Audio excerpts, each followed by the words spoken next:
Fans, we are live on thehannibaltv.com with another edition, a Christmas edition of Shooting from the Hip, the podcast. My name is Jack Kilby, Executive Vice President of Great North Wrestling, and I am joined, as always, by my co-host, the man who is known as the Kingpin, the king of the streets, the still reigning, undefeated, hardcore road trip heavyweight champion of the world, Mr. Angel Medina.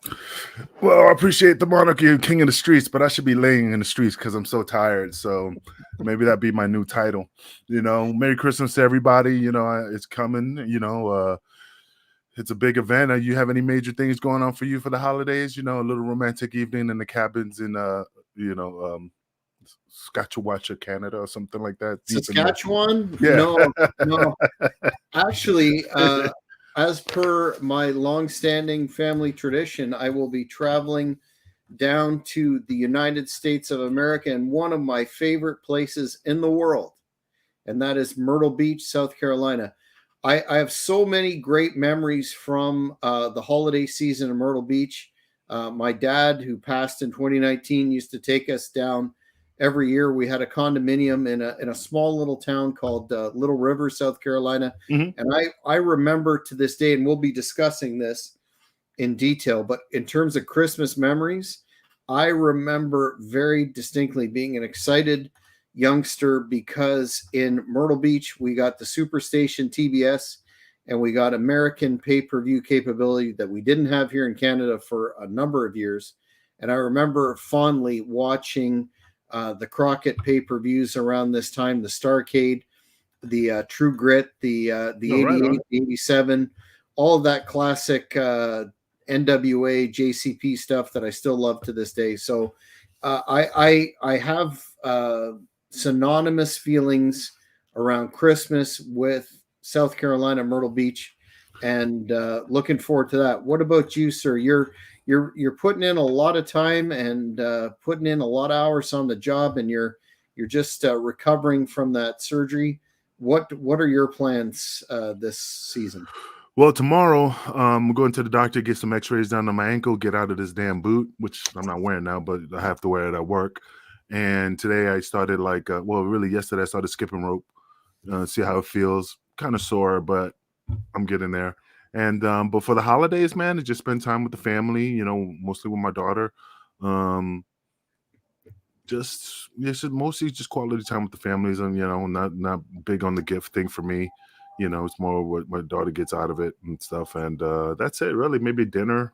I always wanted to go to a Chinese restaurant like in Christmas Story, but all of them are damn closed. Not closed, but they're like, oh, we just do takeout order. They don't do in. Everyone I go to, they're closed, or they say like, oh, we only do takeout orders. Well, maybe that's something that would warrant further research, because that is an excellent holiday tradition. Is that your favorite? Not that we're going to talk about movies, but since you brought it up, is that your favorite holiday Christmas movie of all time? A Christmas Story with Peter Billingsley? Oh yeah, absolutely, man. I love Christmas Story. Christmas Story. If I was going to put it in order, Christmas Story, National Lampoon's Christmas Vacation. What's another one? Die Hard. Oh, Die Hard, Lethal Weapon. And that's it, really. I could watch that all day, every day. That Christmas Story is, for those of us of a certain vintage, which we are, that I think stands out for, just every one of us Gen Xers. When we talk about Christmas movies or whatever, that one comes up, and it's quite a, when you think about it in the grand scheme of things, it's not like Miracle on 34th Street or whatever, but for some reason it really resonated with us Gen Xers. Did you happen to see the I think they made a sequel. Did you happen to see that? The Die Hard sequel? No, there's a sequel to A Christmas Story. Oh yeah. It's not really a sequel, it's more like a prequel, because if you watch it, Yeah, it is a sequel, but if you watch it and like you look at it, it's at the ending. It starts like because he wrote like he wrote the story about his life, and then they were like at the end, they're like, oh, read us, read it to us, read it to us, and he just sits there and starts reading it, and then the scene turns into the opening scene of A Christmas Story Oh, when they're really? running out the house. Yeah, it just fades into it and then it ends the movie. So if you watch it, just watch that one first and then you can watch that one second, like he was Oh, reading it wow. to you. Yeah. Yeah, But it is a sequel. I haven't seen it yet. I didn't know it existed until recently, and then I thought that would be an interesting one to check out. But you Yeah, know, watch that first, the new one, and then watch the second one and you see how it transitions better. sounds good. I still in the Christmas Story, the first one, I still quote it sometimes, especially in reference to that big leg that the dad won The as leg a lamp. major award. Yep, the leg lamp as a major award. They sell that, I understand too. Is that something that the Kingpin would consider putting in his crib? I did have a leg lamp one time. I did a long time ago, and it's I mean, it becomes like a nostalgia thing. A lot of people got the leg lamp. There's some place in Oklahoma that has like this ridiculous huge like 20-foot leg lamp. And yeah, people just love it. It's a classic, dude. You know. Absolutely, and something that was a classic and was a major tradition in the territory days were the number of huge cards that companies presented on Christmas, and Yeah. that seems to be something that well, the territories are gone, but it seems to be something that is not really emphasized by the big two companies, if you will. Um, but before we delve into our list, and by no means is this an exhaustive or definitive list, the fans can comment on their own major Christmas angles, memories, moments. Wanted to ask you, Kingpin, what your thoughts are on the news. I guess it came out today. I'm wondering if you heard it or not. That AEW is on track to The WB. lose their television deals and are on track to be in the red at the tune of about 34 or 5 million this year. I could be off on that a bit, but a significant sum of money. Yeah, I just saw something a little while ago while I was watching. Like I was just surfing the internet, and it said that WWE was like in California negotiating a deal with Warner Brothers, and then it just said something like and AEW was doing good or something like that. So it was just a good like a joke, but man, what can you do, man? WWE's always like nothing negative. Like when somebody's coming up with companies, which even though AEW has been around for a minute, it's funny how WWE just comes in and just like fuck shit up for some people, and then like it's just funny how it just transpires like that. They just do something like that. So I don't know, man. I mean, it's $35 million is a drop of a bucket to Tony Khan. Yeah, that's a good point that some people have commented on. I mean, if this was a normal quote unquote sort of an operation with a limited budget, even looking at when TNA had the Spike TV deal and they were coming on, Panda Energy was a funding body behind TNA, but they had a limited sort of budget. From what everybody talks about the cons, they have a patent that all automobile manufacturers must continue to use.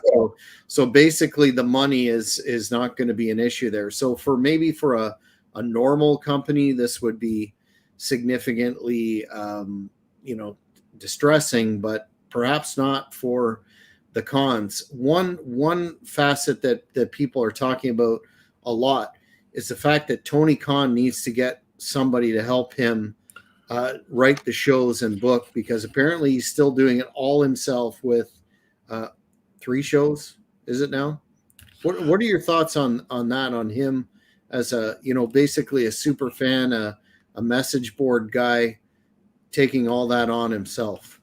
Well, the thing is that, I mean, he doesn't need the help because he already has the help there. He's just not, using the talent that he has at his disposal. You got your Jerry Lynch, you got your Taz, you got your, Billy Gunn. I mean, you got all these individuals that are, Sting. Just because he retired, Sting could be back there. Ric Flair's there. So I mean, that's just the funny. They could bring in the Steamboats, the Andersons. It's just Jim Cornette. It's just that he has a lot of people at his disposal, and he should not take that responsibility on himself, especially if he's not. I'm not saying he doesn't know the business, but it's good to get somebody like the Ric Flairs and stuff to give him some insight of how to run angles to make something, besides the Black Scorpion. But I'm just saying, something definitely will help out the company grow. Yeah, they seem to have their own Black Scorpion angle going now with this MJF and the Devil's Mask thing. It's been going on for a while, man. Interesting to see how they pay that off. Okay, before we leave modern wrestling per se, what are your thoughts on the Ric Flair Woo energy drink? I keep seeing the reviews online and the contents. Would that be something as a self-professed mushroom elixir that the Kingpin would be interested in taking? I did look online to see when it first came out, and they were selling it on eBay because it wasn't being marketed yet. Dude, for a pack of 6, it was like $30, and I'm like, nah, I'm okay.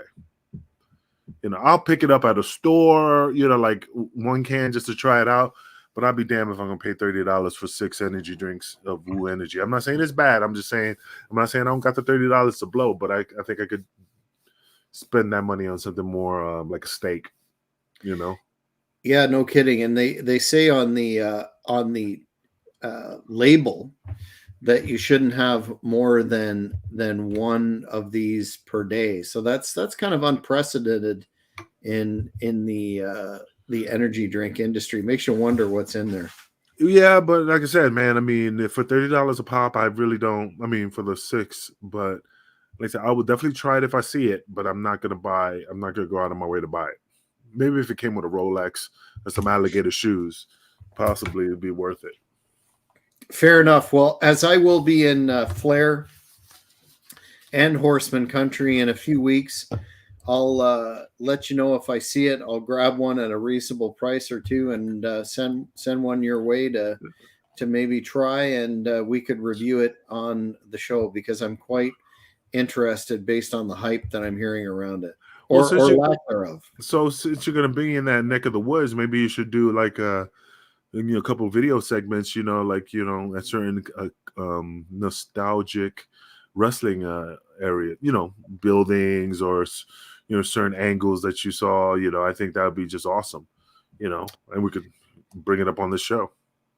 Yeah, Myrtle Beach used to be a perennial stop on the NWA Jim Crockett promotions. I'm not sure whether I believe it was the convention center that they used to run, whether that's there or not, but I can certainly stop in North Carolina and hit some of those. I've always wanted to go to the Greensboro Coliseum.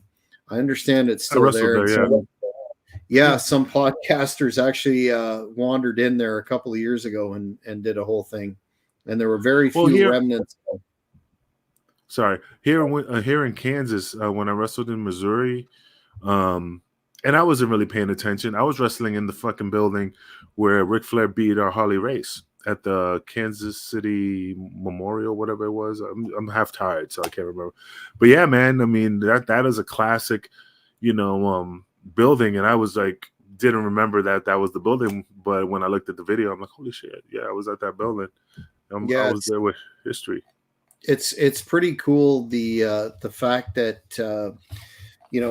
they have a lot of these I heard the Olympic Auditorium in LA, where so many classic wrestling matches went down under the LaBelle leadership is now a church for the Moonies, but many of them are still around, notwithstanding the Pontiac Silverdome that they demoed a few years ago now.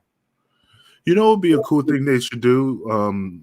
Rebuild the Sportatorium in Texas and turn it into a wrestling museum. I know WWE has their, treasures, but I think that would be kind of cool. Rebuild the Sportatorium and kind of do like a walkthrough of history, because like I said, Texas has a lot of history of wrestling, and I think it would be kind of cool.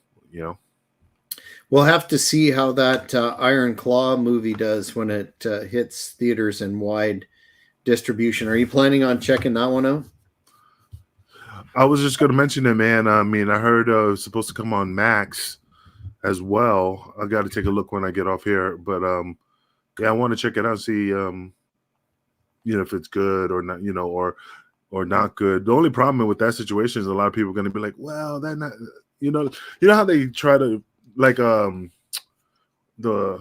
Freddie Mercury movie, right? There's a scene where they mentioned it on TV that they kind of crushed it in because there were certain things. There was a scene that happened in there that didn't really happen at that time. It was like 3-4 weeks after the fact or before the fact, but they kind of put it in one because it was so limited time. So hopefully, and I'm pretty privy, to the Von Erich story and the tragedy. And I mean, I wasn't there, so but I'm pretty knowledgeable of it. So if I watch it, I go, no, that's bullshit, But the only people that could say it's more bullshit is Ric Flair, and the Freebirds, Mm-hmm.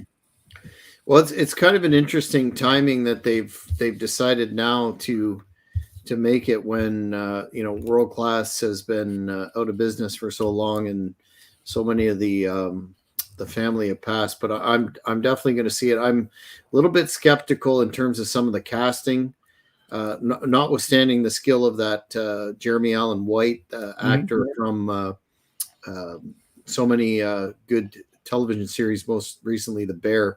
I don't see him as being Kerry Von Erich. I mean, Kerry Von Erich was a specimen of specimens, and about 6'3", 270, and Jeremy Allen White is not. And I know they can do a lot through the magic of cinematography, but we'll see if that's an issue that would take you out of suspending disbelief. The only problem with that individual is that he's not as muscular as the modern day war. Yeah, so when I watched it, I'm like, he needs to be more. I'm not making fun of him, but if you know about the modern day warrior, the guy was jacked, bigger than his brother. For his whole life, one of the top physiques of that time frame for sure. Kind of a what Rick Rude would be if he had the mass. So, anyway, absolutely. Interesting to check. We'll check that out over the break and come back and maybe do a few comments. But in terms of Christmas related memories, I don't want to go with what is undoubtedly the number one memory and moment of so many people when polled on the matter. We'll get to that, but wanted to talk about a few of them that are memorable in their own right. We might as well start off with Santa Claus, your former ECW compadre, Paul Mahoney. For those fans that don't remember, this was a part of an angle with Ted DiBiase, who came out and tried to buy off Savio Vega. Vega apparently said no. Then Santa attacked him, and they did quite a nice little brawl in the ring and up the aisle. And it was Balls Mahoney who they brought back again to do a couple of more matches. What do you remember and think about that little gem? No, I remember fully. It's just when it happened, I'm like, Santa Claus. I'm like, Jesus Christ, that's horrible.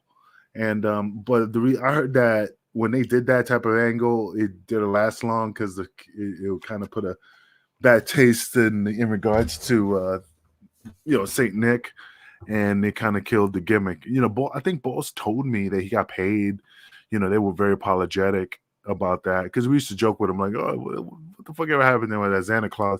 And he said just people were complaining, and he left on good terms, and I remember he said something about not a letter of recommendation, but just say how he was an exemplary employee and stuff like that. So he had nothing negative to say about it. He just said that it was almost like the when September 11th happened, and oh my God, the Arabian Muhammad Hassan. Yeah, he was so hot, and then when the towers fell, they had to kill it, man, because it was causing a lot of uproar.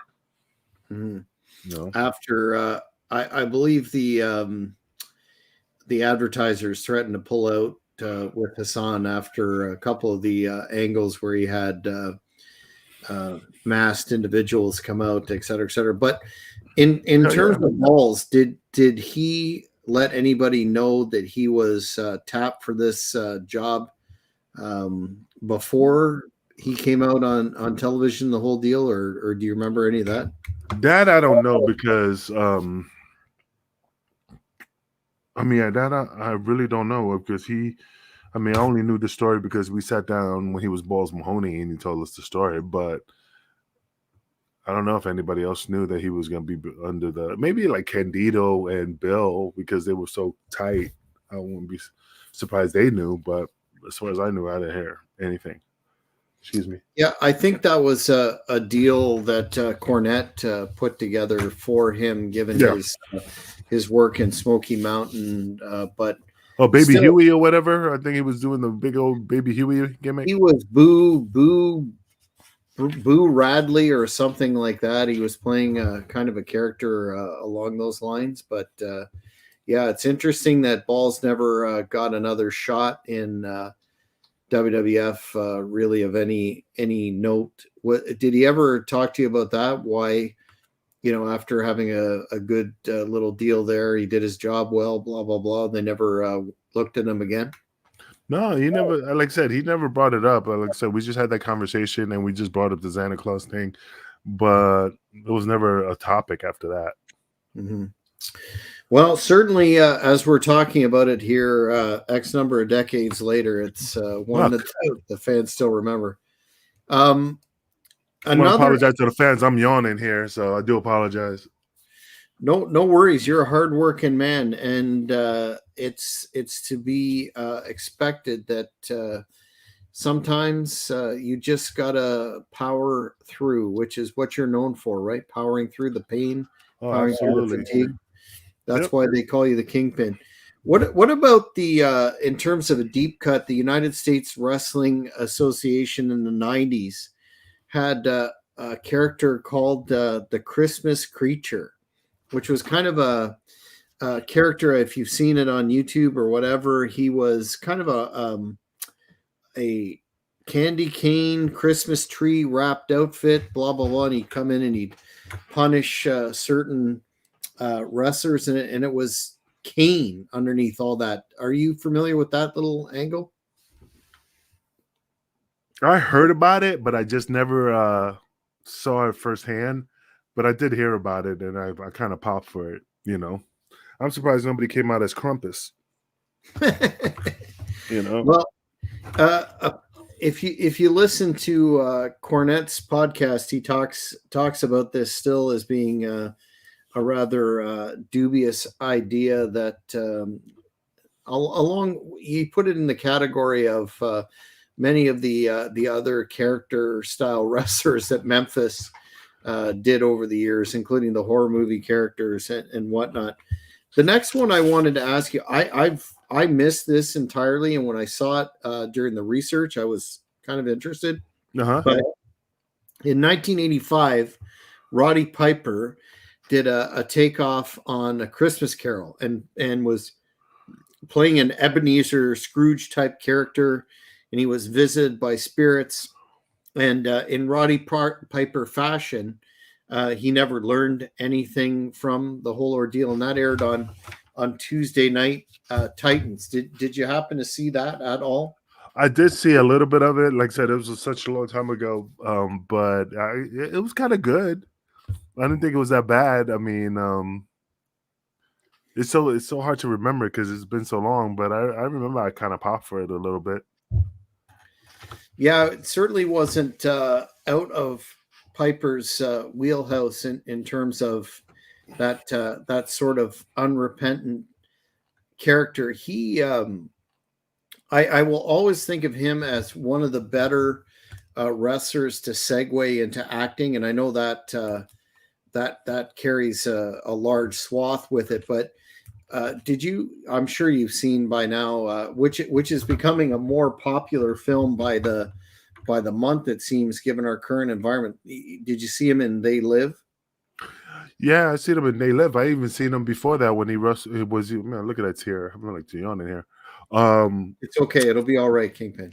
No, but there was a movie he did with Benedict from the A-Team and the Tonga Kid.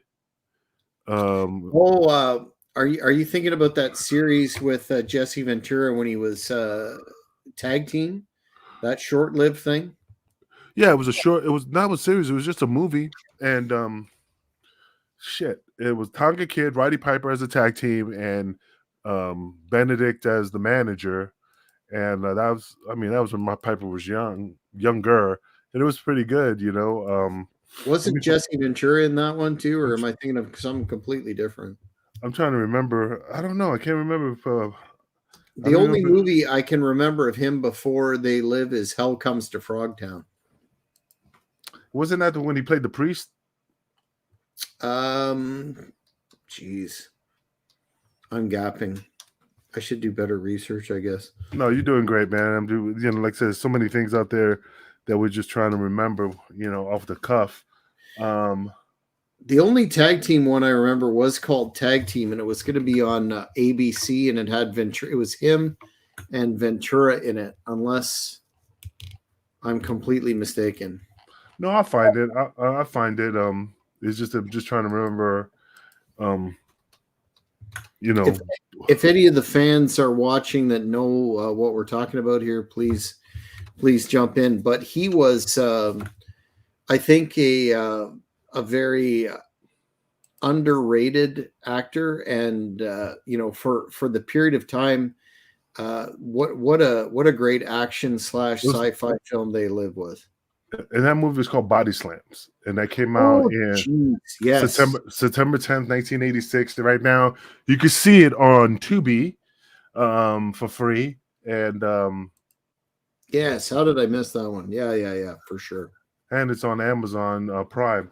But yeah, it was Dirk Benedict, Roddy Piper, Lou Albano, Tanya Robertson, the guy who played Gomez Adams, John Austin.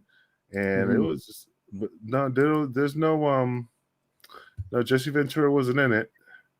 That's a pilot that they did for a TV series, I believe, for ABC called Tag Team, and that had Jesse and Roddy in it as the leads. Oh, dude, there was one show that I loved, and it was about Liza Zato.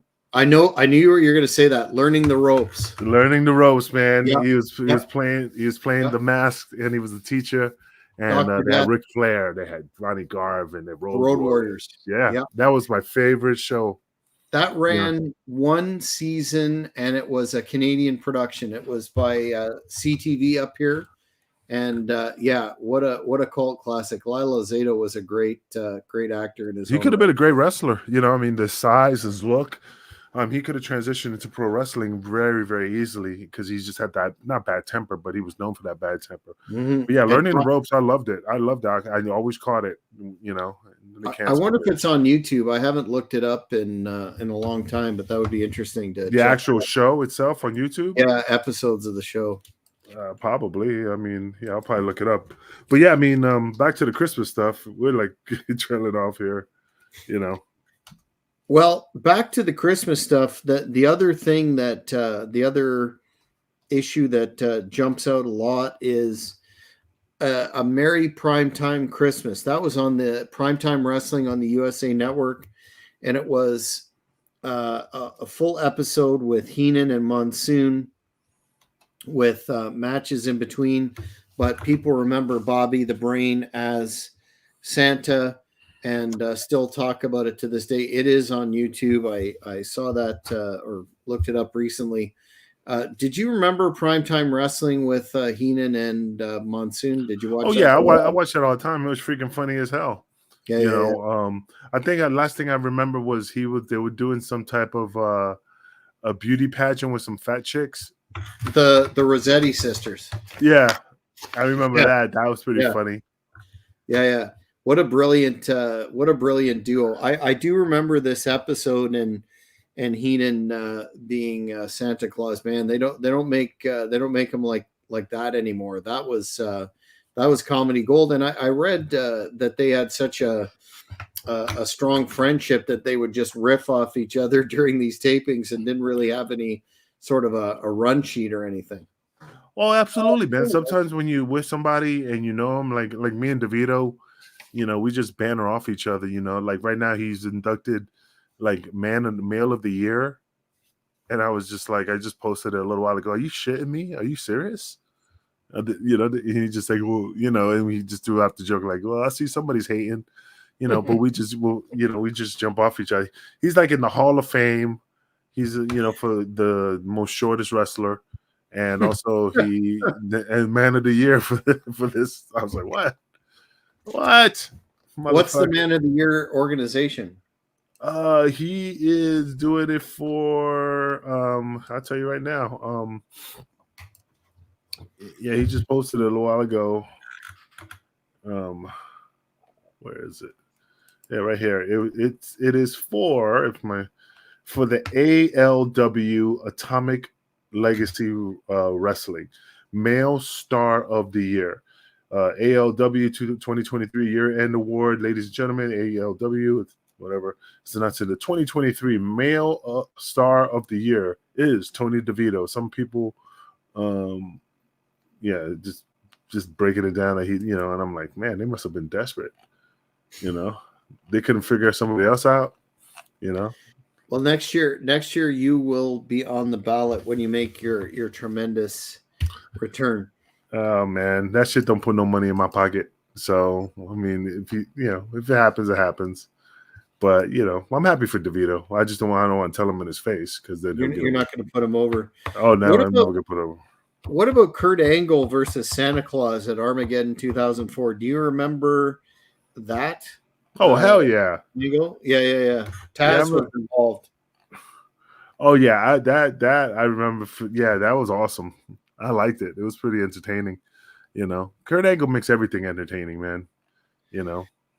Taz was one of the little elves there. I'm wondering if he signed off on that beforehand or whether or not that because isn't he notoriously what's Short. the word sensitive? Well, short but sensitive about his height.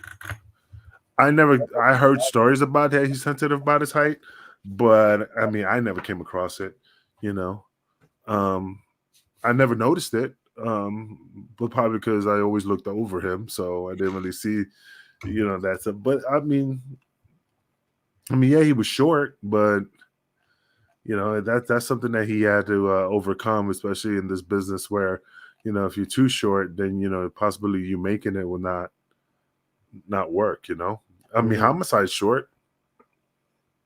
You know, there are exceptions to the rule, and boy, he was a beast in his day. But yeah, Kurt Angle, what a talent missed in the modern era in terms of his in ring work and comedic chops, his acting skills. He was just tremendous, face or heel. oh, oh yeah, absolutely, face or heel. You know, Here's a deep cut. What about 2007 TNA, the Silent Night, Deadly Night with the Bloody fucking Night Christmas match? tree. Yep, the Silent Night, Bloody Night match with Shark Boy, Relic, Abyss, Relic being Dustin Rhodes. Sorry, Black Rain being Dustin Rhodes in a kind of like a Monsters Ball free for all weapons match underneath a Christmas tree made entirely of barbed wire. You're right. Yeah, I saw it. I remember catching it. I thought it was garbage. It didn't make any sense. You know, it was a train wreck in the making. But I mean, I watched it. I don't know where the fuck I was watching it from. Meaning, like if I paid for the pay per view or I was watching it at somebody's house. But it was horrible, horrible. Didn't make any sense.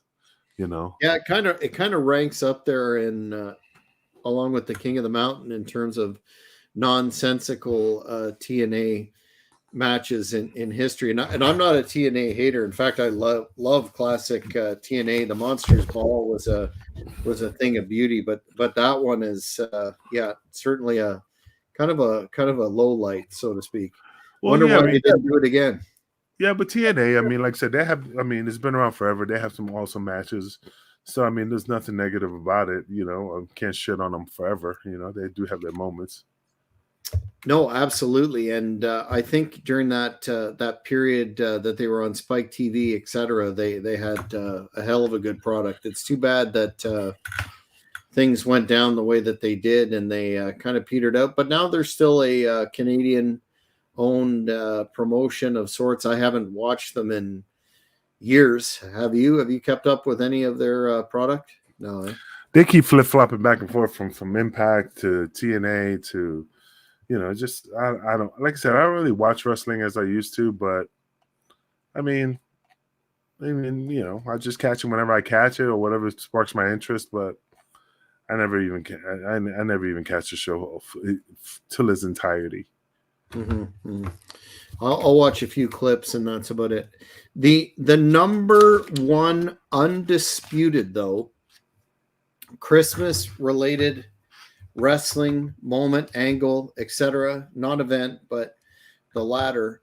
If you do a survey of folks who are asked about this or countdowns or whatever, the number one moment is during the Attitude Era in WWE when Stone Cold Steve Austin gave Santa a stunner.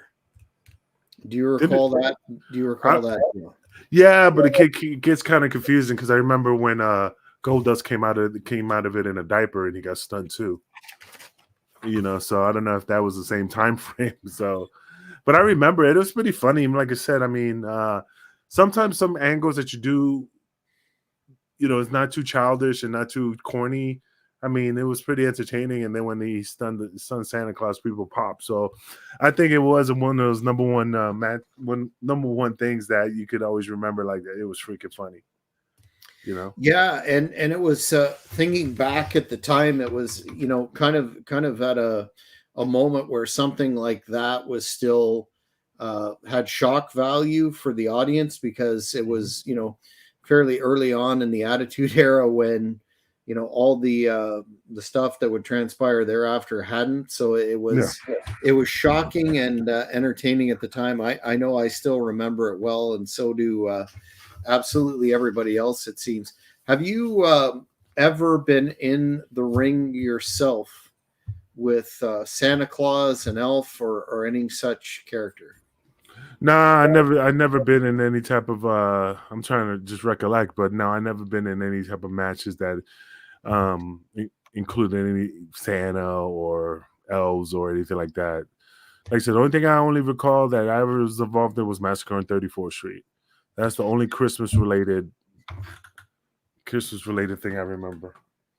Would that be your because I wanted to ask you, I'll just reiterate my most notable Christmas related wrestling deal, and that would be you know, in addition to the Jim Crockett promotion Starrcade pay-per-views that I would get, as I talked about it as an adolescent, you know, those big cards.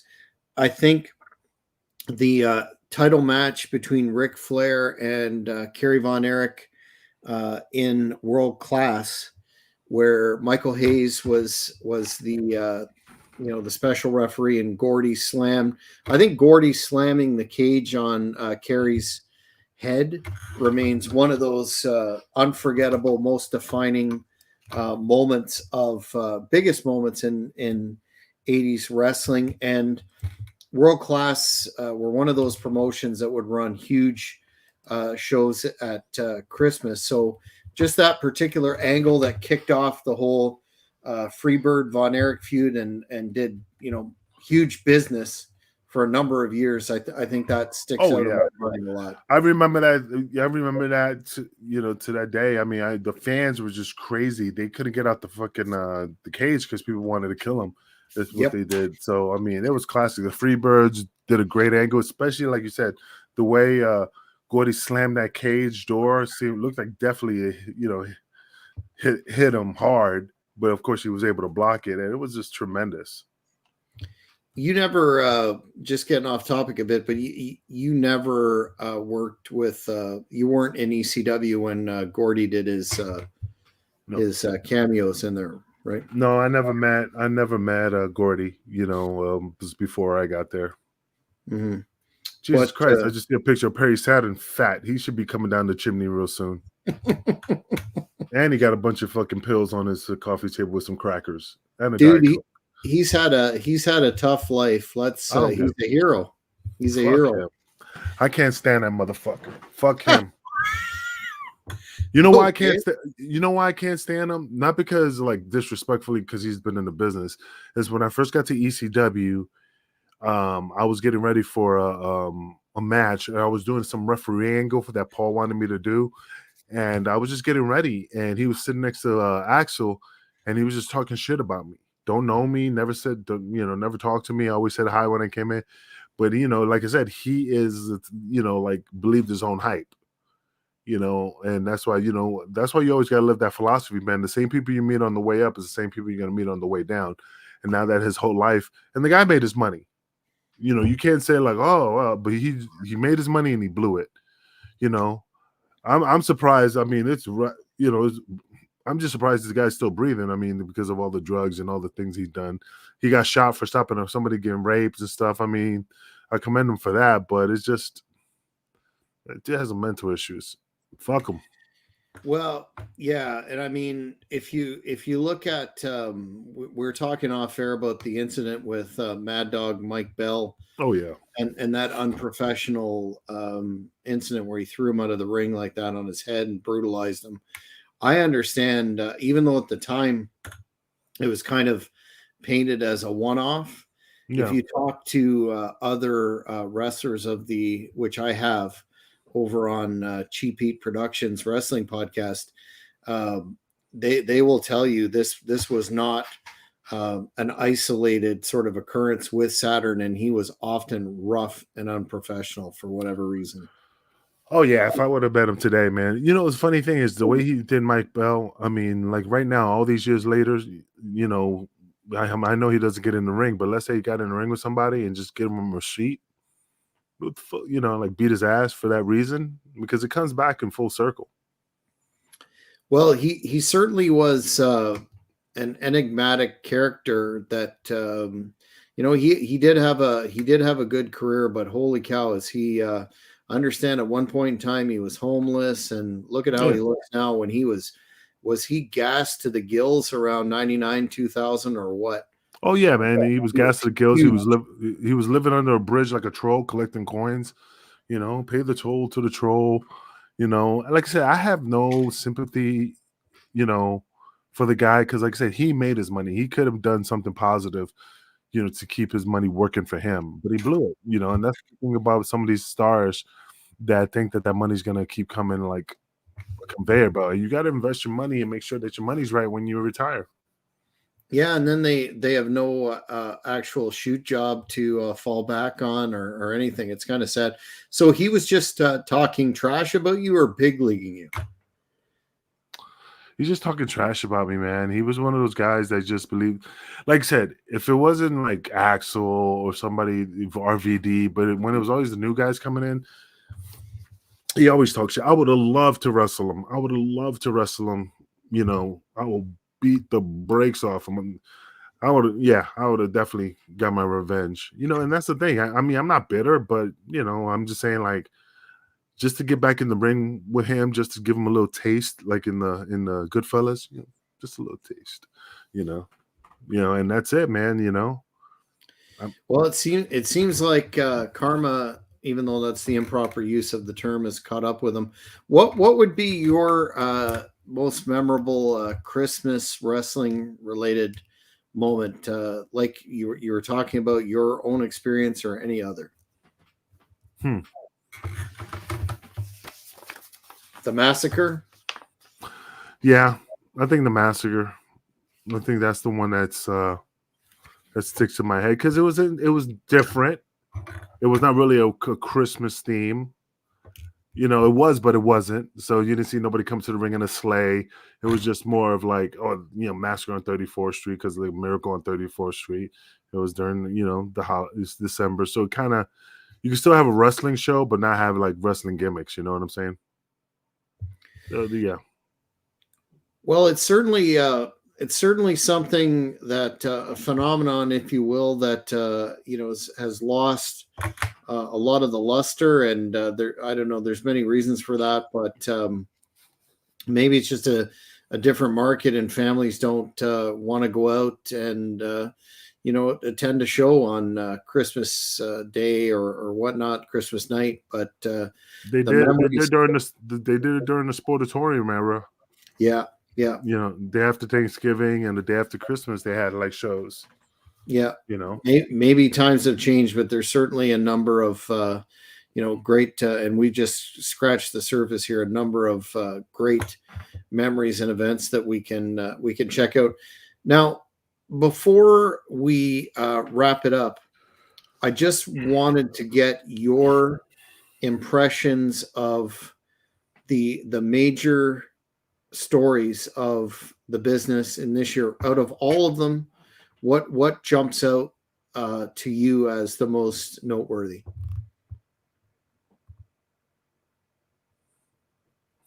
I don't know. What do you think? What's your opinion? Well, I think if you look at it from a straight business perspective, the merger between UFC and WWE is huge. That consortium, that new company, and just this past week, they were talking about reducing or eliminating house shows. So I think that in the long run could be except for premium live events. I think that could be a huge deal for independent wrestling and other companies to start running shows again and get a foothold, because the business model of UFC is entirely different than the traditional WWE model, where it was a live event product, and UFC is a television company for the most part. Yeah, and I think they're gonna model or mold WWE into that as well, which could create opportunities for smaller companies, maybe AEW, whatever, to go in there and start running those. They used the term, you know, B counties, C counties, blah, blah, blah. So smaller markets. I think if they pair those and get rid of them, it could be a potential change. And I think that may be the biggest story. But of course, you know, from a crime and punishment perspective, there's the Sonny sentencing as well. Yeah, or with the hell froze over of CM Punk showing up on. Right. You know, because I would never have thought that he would show up. Right. That's an important point too. And look at the buzz and the excitement and the ratings. Do you think that CM Punk will finally headline one of the WrestleMania nights? Yeah, I mean, if he keeps his nose clean, and you know, which he would, I don't see him not performing at WrestleMania as one of the main events, especially if he's doing something with Seth Rollins. Mm-hmm. You know, it has to be main event. Yeah, that'll be interesting. Maybe Cody Roman one night and Punk Rollins the other. Before we wrap it up, and thank you for soldiering on. I'm trying, Kingpin, with your hard work and your fatigue. I just wanted to personally thank you for all the work that we've done here this year. We've laid a great foundation with this. Oh, there we go. I was going to say, I hope maybe you forgot about it, but it's always there. Thank you personally for you know, your wisdom, your involvement in the show. We've laid a great foundation. I think we've got a wealth of topics and information to cover in 2024. The fans, we continue to get positive feedback on social media from our fan base. Do you have any thoughts on the year that was in Shooting from the Hip, the show? No, I mean for this year, man, I think it was awesome just collaborating with you, coming up with the different ideas to make the show more exciting. The what if segments, talking about holiday stuff, just like I said, just shooting from the hip without any script. I think it's been a blessing this year. Also doing the guy with Maurice, that was pretty fun. Getting to know new people, from Ireland, making jokes about like, oh, you have any black people there? Because I never do see any. And but I mean, it's just this one thing about this business that when you do podcasting or wrestling, you start meeting people from all works of life. And I think shooting from the hip is just something that is it's still still is in its infancy, and it's still growing, and we're just cultivating it and molding it and just doing little different things here and there to see what works, what doesn't work, and that's what's the fun part about it, and the fans being part of it, to see like, oh yeah, I remember they did this and I remember they did that, and how it evolved. So I think the fans will appreciate like when one day we'll do like, like like a collage of all the shows and see how it transitioned from a certain point to a better product, which I'm not saying is not a better product, but anything that you always gets better, you know. But I just think, like I said, this year has been great, and I'm just looking forward for 2024. Yes, sir.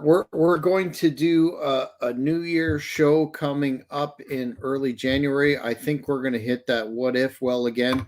We'll encourage the fans, if you haven't subscribed to the HannibalTV.com, click the button for notifications. We'll make sure that you're up to date with all the programming on the Hannibal TV, but specifically with Shooting from the Hip.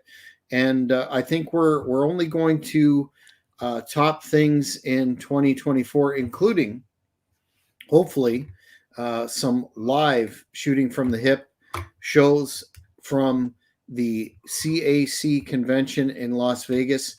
You've got it on your calendar, Kingpin. I have. I'm looking forward to that, man. I mean, I've been like, I've been thinking about it, just letting it marinate. I think it's just going to be so much fun. I even probably see me in a tux. Maybe I could wear a tux with no sleeves like Hogan. Wow, if anybody could pull it off, it will be you. So we're looking at a number of initiatives on the show. So fans, again, thank you so much for your support this year of this podcast and the Hannibal TV Cheap Heat Productions as well. We sincerely appreciate it and all the feedback, and stay tuned for a banner year in 2024. Kingpin, final thoughts, and then we're out. Well, hopefully I'll be off the 410s, so I can have a regular work schedule. And but just to let you know, I will probably be going to second, what you call it, fortnight? No, that's when you get paid. It's called afternoons. Yeah, you don't say like second shift, third shift, third shift. Yeah. You chastised me for that, and I had a legitimate excuse for being ignorant. Well, I mean, like I said, when you said fortnight, whatever, hopefully I'm pronouncing it right. I'm like, what? Because we say bi-weekly. I still don't get the fortnight. I really don't. I mean, I understand if you explain it, but still doesn't make sense.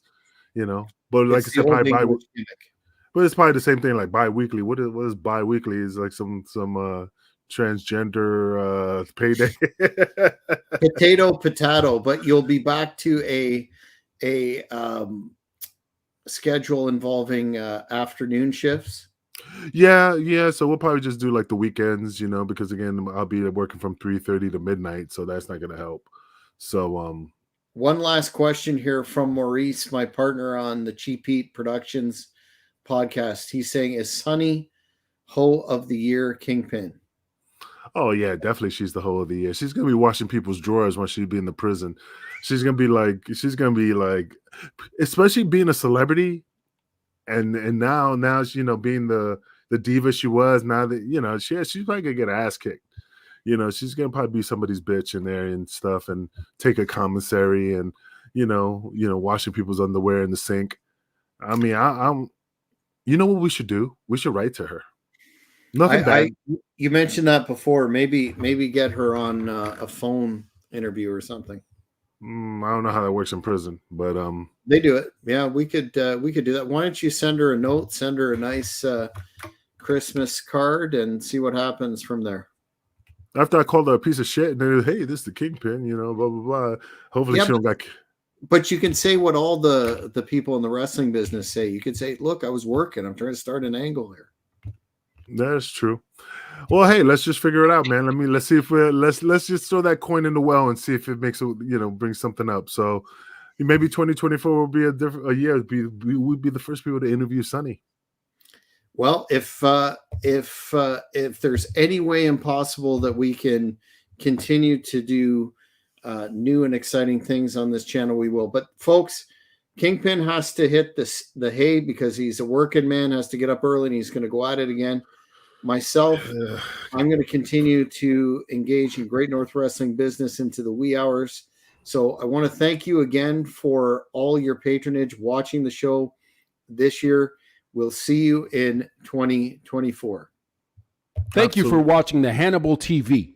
Please like this video if you enjoyed it and click the subscribe button to not miss any of our latest shoot interviews, match videos, or news updates. Follow us on Twitter